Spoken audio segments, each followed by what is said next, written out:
Before you even think about pulling that pepper plant out of the soil, before you decide the season is over and reach for your shovel, pause for just a moment. And if you care about saving money, growing smarter, and harvesting more food from the same plant year after year, make sure you like this video now, because what you're about to learn could completely change how you garden forever. Because every fall, millions of gardeners repeat the same mistake without realizing it, watching the air turn crisp, noticing leaves droop slightly, assuming the plant has given up, and ripping it out as if it has nothing left to offer, when in reality, that pepper plant is not dying at all. It's simply responding to cooler temperatures, slowing its metabolism the same way trees do. And the tragedy is that by pulling it out, gardeners aren't cleaning their garden. They're throwing away a living, food-producing asset that could have continued feeding them for years. And the reason this myth exists isn't science, it's marketing, because garden centers label peppers as annuals to ensure you buy new seedlings every spring, even though in their native South American climate, peppers are perennials, capable of living 5, even 7 years when protected from frost. And once you understand that cold, not age, is the only real enemy, everything begins to make sense, because peppers don't wear out from producing fruit. They don't expire after one season. They simply shut down temporarily when temperatures drop below 55 degrees, entering a dormant state where growth pauses but life continues beneath the soil, storing energy inside the roots like a battery waiting to recharge. And that dormant period is not weakness, it's strategy, because when warmth returns, an established pepper plant doesn't start from zero like seedlings do. It wakes up with a fully developed root system already capable of supporting rapid flowering, which is why overwintered peppers often produce blooms 6 to 8 weeks earlier and deliver double or even triple the harvest, while neighboring gardeners are still waiting for their first blossoms. And this is exactly where smart gardening begins, not by working harder, but by letting biology work for you instead of against you. Because once you realize peppers behave more like small trees than vegetables, your approach naturally shifts from seasonal replacement to long-term management. And that shift starts with one critical decision: never planting peppers directly in the ground if your goal is longevity. Not because soil is bad, but because ground planting forces you into destructive digging every winter, tearing feeder roots, shocking the plant, and often killing it during the process, which is why so many people say overwintering doesn't work, when in truth it's the transplant trauma that fails, not the plant itself. And this is where the forever container method quietly becomes the foundation of infinite harvests, allowing peppers to grow uninterrupted year after year in a stable home that moves with the seasons, preserving roots, preventing stress, and keeping the plant in a constant state of readiness.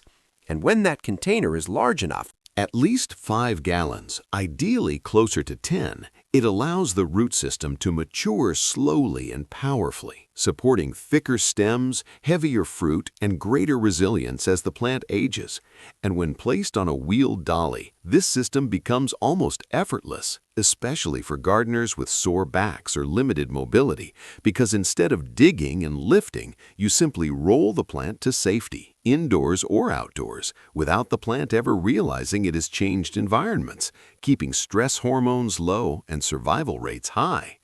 And once the plant has a stable home, the next layer of success lies beneath the surface, in the soil itself, because a pepper meant to live for years requires soil that breathes, drains, and feeds slowly, not heavy garden dirt that compacts into concrete inside containers, suffocating roots and trapping water, which leads to silent root rot long before symptoms appear above ground. And this is why long-lived peppers demand airy, well-draining mixes that balance moisture with oxygen, creating an environment where roots can expand freely without drowning. Because peppers despise wet feet, and when roots sit in stagnant water, flowers drop, growth stalls, and disease quietly takes hold. And understanding this balance teaches one of the most important lessons in gardening, that more water and more fertilizer do not mean more fruit, because longevity depends on moderation, not excess. And once roots are healthy, structure becomes the next priority, because peppers naturally grow tall and narrow if left alone, forming weak central stems that snap under fruit weight later, which is why early shaping becomes one of the most important decisions in a plant's entire lifespan, requiring the gardener to sacrifice short-term height to build long-term strength, forcing energy downward and outward instead of upward, creating a bushy frame capable of supporting heavy harvests year after year. And though it feels uncomfortable to prune a young plant, that early decision determines whether the pepper becomes a fragile seasonal stick or a sturdy long-term producer. And as the plant matures and begins fruiting, another invisible mistake often shuts down production prematurely. Not disease, not pests, but allowing too many peppers to fully ripen red at once. Because once seeds mature, the plant receives a chemical message that reproduction has succeeded, reducing the need for new flowers, which is why strategic harvesting becomes a powerful communication tool, convincing the plant to continue flowering instead of retiring early. And when this rhythm is maintained, harvesting some green, letting a few ripen, the plant remains in productive mode far longer than most gardeners ever experience. And as seasons pass, the pepper thickens its stems, strengthens its roots, and slowly transitions from a vegetable into something resembling a small perennial tree, capable of surviving setbacks, rebounding quickly, and producing heavier yields with age rather than declining. And this transformation is where gardening becomes deeply rewarding, because instead of restarting every year, you begin building something permanent, something that improves over time, something that works with you rather than demanding endless labor. As the pepper plant settles into its second year of life, something subtle but powerful begins to happen. Because unlike first-season plants that spend most of their energy simply surviving, an established plant already understands its environment, its roots having memorized moisture patterns, temperature shifts, and nutrient flow, allowing the plant to respond faster and more efficiently than any seedling ever could. And this is why second-year peppers often explode with growth early in the season, while newly planted ones struggle to catch up. And this early advantage compounds quickly because more leaves mean more photosynthesis, more stored energy, and ultimately more flowers, but only if the gardener avoids one of the most common mistakes that silently resets the plant every year, treating it like a brand new seedling instead of a mature perennial. Because mature peppers do not want constant feeding, heavy nitrogen, or daily watering, all of which push leafy growth at the expense of flowering, creating beautiful plants that look healthy but refuse to produce. And this confusion leads many gardeners to believe something is wrong, when in reality, the plant is simply being told to grow leaves forever, not fruit. Because plants respond to signals, not intentions, and every action you take sends a chemical message into the root system that determines what happens next. And once you understand that fruiting is a response to mild stress, not comfort, everything changes.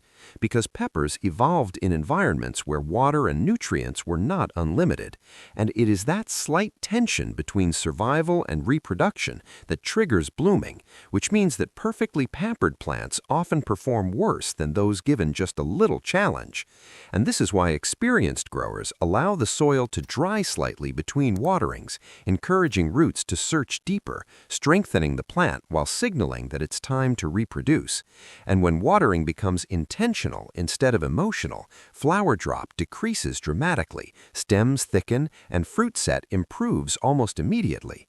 But water is only one part of the conversation because temperature plays an equally critical role, and peppers operate within a narrow comfort window, thriving when daytime temperatures remain between 70 and 85 degrees, while extreme heat or cold pushes the plant into survival mode, halting flower production to conserve energy, which explains why many gardeners see heavy blooms suddenly fall off during heat waves, not due to pests or disease, but because pollen becomes sterile above certain temperatures, making successful pollination impossible.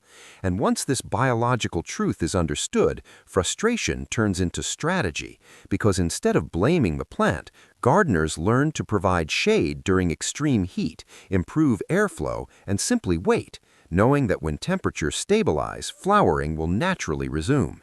And this patience becomes easier when the plant is perennial because there's no ticking clock, no pressure to get everything now, only long-term productivity built season by season. And with time, the gardener begins to notice how overwintered peppers respond differently to stress, recovering faster, rebounding stronger, and producing more consistently than first-year plants, because maturity brings resilience. And this resilience is especially valuable when dealing with pests, which inevitably arrive no matter how clean or careful a garden is.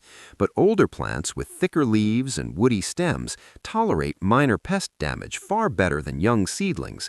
And rather than panicking at the first sign of aphids or mites, experienced growers focus on balance, washing leaves gently, improving airflow, and allowing beneficial insects to do their work. Because a strong plant can outgrow minor infestations without chemical intervention, and this low-intervention approach becomes even more important when overwintering indoors, where pesticides create indoor risks and disrupt natural recovery, and instead, cleanliness, light, and restraint become the gardener's strongest tools.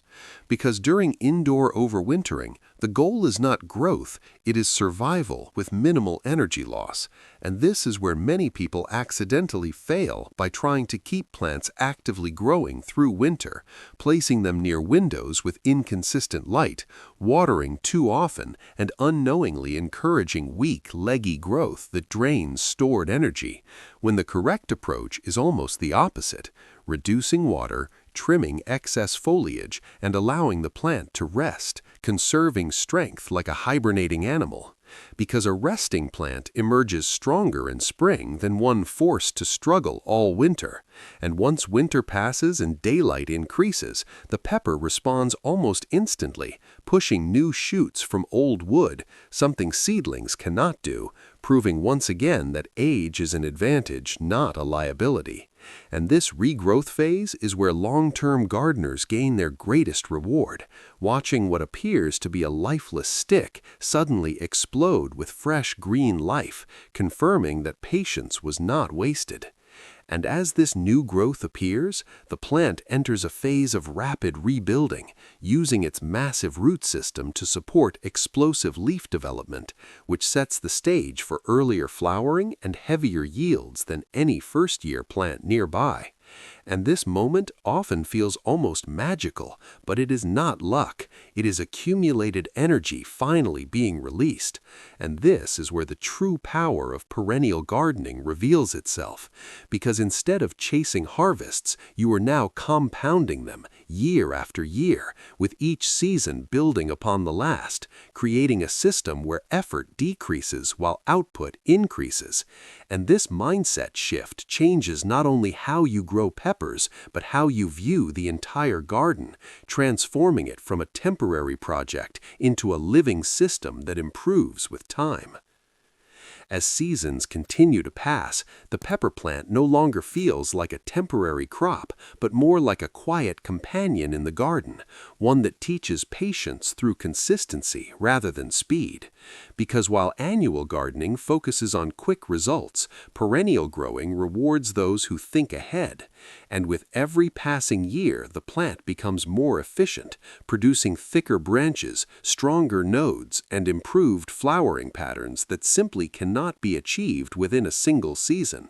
And this is why longtime growers often say their third or fourth year pepper plants outperform anything they ever grew from seed, not because the variety changed, but because maturity itself becomes the advantage. And as the plant ages, it develops an internal rhythm, responding predictably to temperature, light, and water cues, making care easier rather than harder. Because instead of guessing, you begin to recognize subtle signals: the slight droop that means wait another day, the deeper green that signals enough nitrogen, the compact growth that indicates balanced health. And once you learn to read these signals, gardening stops feeling stressful and starts feeling intuitive, almost conversational, as if the plant is quietly telling you what it needs without words. And this connection is what keeps many gardeners going well into their later years. Not the harvest alone, but the sense of stewardship over something living that improves under gentle care rather than force. And in this way, the pepper plant becomes more than food. It becomes proof that slowing down can actually produce more. And that lesson extends beyond the garden because the same principle applies to life itself, where consistency outperforms intensity and patience outlasts urgency. And just as the pepper plant does not rush to prove its worth in the first season, neither must the gardener, because abundance is rarely immediate, but when it arrives steadily, reliably, and with far less struggle. And when the first flowers of the new season appear weeks earlier than everyone else's, when fruit sets heavily before neighbors even finish transplanting seedlings, the value of preservation becomes undeniable because what you saved last year now repays you many times over. And this realization shifts gardening from expense to investment, where every plant you keep becomes a long-term asset rather than a disposable item. And as harvests accumulate earlier and heavier, confidence grows, not the loud kind, but the quiet confidence that comes from understanding how nature truly works instead of fighting it. And that confidence spreads naturally into the rest of the garden, influencing how you grow tomatoes, herbs, even fruit trees, all with the same philosophy of protecting roots, minimizing stress, and letting biology lead. And over time, the garden becomes calmer, more productive, and far easier to manage, especially for older gardeners who value efficiency over exhaustion, because the goal is no longer to work harder every year, but to build systems that work harder for you. And when winter arrives again and others pull plants out in frustration, you will move calmly, rolling your pepper plant indoors, trimming it gently, letting it rest, already knowing what will happen next spring because you have seen the cycle complete before. And this certainty removes fear, replacing it with trust in the process. And when spring finally returns, bringing warmth and longer days, the plant will awaken once more, not as something fragile, but as something seasoned, ready, and eager to produce again, proving that what most people throw away too soon often holds the greatest potential. And this is the quiet secret behind gardeners who seem to harvest more every year with less effort. Not luck, not expensive products, not complicated techniques, but patience, observation, and the wisdom to protect what already exists. And if there is one lesson this plant teaches above all else, it is that growth does not always mean starting over. Sometimes growth simply means continuing and allowing time to do its work. And if this video helped you see gardening differently, if it saved you from pulling out a plant that still had life left in it, then make sure you subscribe to Senior Garden Hacks, because every week we share simple, proven methods designed especially for gardeners who want better harvests with less strain, less waste, and less guesswork, so you can keep growing smarter, longer, and with confidence, season after season.